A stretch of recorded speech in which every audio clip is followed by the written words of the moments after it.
Sports एक ऐसी चीज़ है जो दुनिया में तमाम लोगों को यूनाइट करती है। आपका ताल्लुक किसी भी कास्ट, किसी भी रिलीजन, इवन के किसी भी नेशनैलिटी से हो, स्पोर्ट्स एक वाहिद चीज़ है जो तमाम लोगों में कॉमन होती है और तमाम लोग यूनाइट होते हैं स्पोर्ट्स की वजह से। अब जब स्पोर्ट्स की बात करते हैं तो सबसे ज़्यादा पूरी दुनिया में देखे जाने वाला स्पोर्ट्स है फुटबॉल, और दुनिया का सबसे बड़ा स्पोर्ट्स इवेंट जो है वो फीफा मेंस वर्ल्ड कप का होता है। 2010 में फीफा ने डिसाइड किया कि 2022 का जो फीफा मेंस वर्ल्ड कप होगा वो कतर होस्ट करेगा, और इसके लिए कतर ने तब से तैयारियां शुरू कर दी थी। अभी कल फीफा की ओपनिंग सेरेमनी थी और पूरी दुनिया में इस पे बहुत ज़्यादा पिछले हफ्ते से डिबेट हो रही है, और पाकिस्तान में भी बहुत ज़्यादा इस बात पे डिबेट हो रही है। कुछ चीज़ें हैं जिन पे तो होता इस तरह से है कि कतर फुटबॉल फैंस के लिए बहुत सारी चीज़ों पे रिस्ट्रिक्शन लगा दिया अकॉर्डिंग टू देयर लॉ। मतलब उनके लॉ में जो जो चीज़ें रिस्ट्रिक्ट हैं अकॉर्डिंग टू कतरी लॉ, वो चीज़ें उन्होंने फुटबॉल फैंस पे भी रिस्ट्रिक्ट की हैं। उन्होंने वेलकम किया है पूरी दुनिया को कि पूरी दुनिया के फुटबॉल फैंस आएँ, बेशक जो मर्ज़ी है, लेकिन जो हमारा लॉ है इसके तहत आपको चलना पड़ेगा। वो जो कुछ चीज़ें हैं जिन पे बहुत ज़्यादा डिबेट हो रही है वो मैं आपके साथ शेयर कर देता हूँ। उनमें पहली जो चीज़ है वो है अल्कोहल। कतर ने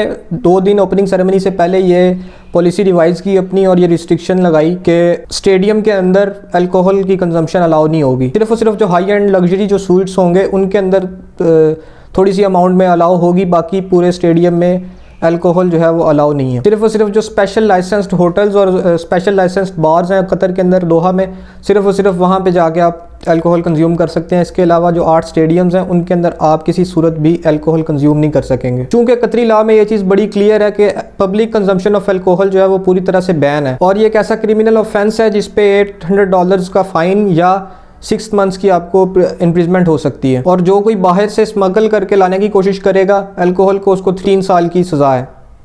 तो अकॉर्डिंग टू देयर लॉ उन्होंने ये चीज़ बड़ी क्लियर कट करके बता दिया कि स्टेडियम्स में, पब्लिक प्लेसेस पे कहीं पे भी अल्कोहल की कंजम्पशन अलाउ नहीं होगी। फिर एक और इंपॉर्टेंट चीज़ जो कतर ने की है वो ये कि अकॉर्डिंग टू कतरी लॉ होमोसेक्सुअलिटी जो है वो बड़ा सीरियस क्रिमिनल ऑफेंस है कतर के अंदर। तो इस तरह की कोई भी मूवमेंट या कोई भी झंडा या कोई इस तरह की चीज़ जो LGBTQ को रिप्रेजेंट करती होगी उसको बिल्कुल भी अलाउ नहीं किया जाएगा, और बड़े सीरियस चार्जेस होंगे इस पे। स्टेट डिपार्टमेंट कतर ने बड़ा क्लियरली ये मैसेज दिया है। एक होमोसेक्सुअलिटी पे, फिर उसके बाद जो सेक्स विदाउट मैरिज जो सेक्स होगा वो भी अलाउ नहीं है कतर में। तो उस पर भी अगर कोई शख्स पकड़ा जाता है तो उसको भी क्रिमिनली प्रोसिक्यूट किया जा सकता है। फिर स्टेट डिपार्टमेंट ने एक और बड़ी इंपॉर्टेंट चीज़ कही है कि जो प्रेग्नेंट फुटबॉल फैन होगी स्टेडियम के अंदर जो एंटर करेगी वो अपनी मैरिज सर्टिफिकेट दिखाएगी तो फिर वो एंटर हो सकती है। विदाउट मैरिज अगर कोई प्रेग्नेंट है औरत तो वो स्टेडियम में एंटर नहीं हो सकती। अब जो थर्ड चीज़ है वो ये है कि आप बाहर से पोर्क यानी सूअर का गोश्त नहीं ला सकते कतर के अंदर, ये भी क्रिमिनल ऑफेंस माना जाएगा। फिर एक और चीज़ जो कतरी लॉ के अंदर है और जो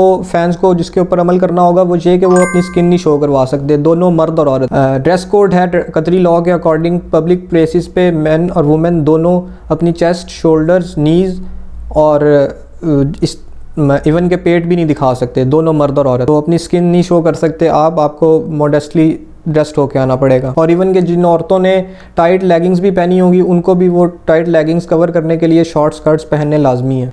और ये जो तमाम चीज़ें मैंने बताई हैं ये अकॉर्डिंग टू कतरी लॉ है, उन्होंने कोई आज बैठ के कानून नहीं बना दिया, ये उनके लॉ के अंदर पहले से ही मौजूद है। और जो भी वहाँ पे फुटबॉल फ़ैन आएगा उसको ये लॉज जो हैं वो फॉलो करने पड़ेंगे। स्टेट डिपार्टमेंट ऑफ कतर ने बड़ा क्लियरली ये मैसेज दे दिया। अब जब से ये न्यूज़ आई है उसके बाद से पूरी दुनिया में इस पर बहुत ज़्यादा डिबेट हो रही है। इवन के फीफा के जो प्रेसिडेंट हैं इन्फेंटिनो, उन्होंने एक प्रेस कॉन्फ्रेंस की है, उसको भी बहुत ज़्यादा बैश किया जा रहा है। कल शाम को उन्होंने प्रेस कॉन्फ्रेंस की और सारा वेस्टर्न मीडिया उसको बहुत ज़्यादा बैश कर रहा है। बेसिकली उसने कतर की स्पोर्ट में बात की है और वेस्ट को बहुत ज़्यादा बैश किया है। अब हमारे यहाँ पाकिस्तान में भी ये डिबेट बहुत ज़्यादा चल रही है और बहुत ज़्यादा लोग अप्रिशिएट कर रहे हैं कतर की इन चीज़ों को। तो जहाँ तक बात है अप्रिशिएट करने की, yes we are Muslim, we should be proud of this things, बहुत अच्छी बात है, लेकिन कब तक हम दूसरों की अचीवमेंट्स पे खुश होते रहेंगे और ख़ुद कुछ अचीव नहीं करेंगे। हमें बहुत शौक है कि हम भी इस तरह करें, बट पॉइंट ये है कि हम नहीं कर सकते तब तक जब तक 2 चीज़ें हैं, 2 लेसन हैं इसमें पाकिस्तान के लिए। फर्स्ट ऑफ ऑल जो बात है वो इकोनॉमिक स्टेबिलिटी है। इतनी बड़ी चीज़ें आप इकोनॉमिक स्टेबिलिटी के बगैर नहीं कर सकते। हम जो रोज़ कह देते हैं कि हमने वेस्ट की आंखों में आंखें डाल के बात करनी है, 70-75 सालों से हम सिर्फ ये सुनते ही आ रहे हैं कि हमने आंखों में आंखें डाल के बात करनी है। कोई ऐसा लीडर नहीं आया आज तक जो इस तरह आंखों में आंखें डाल के बात कर सके।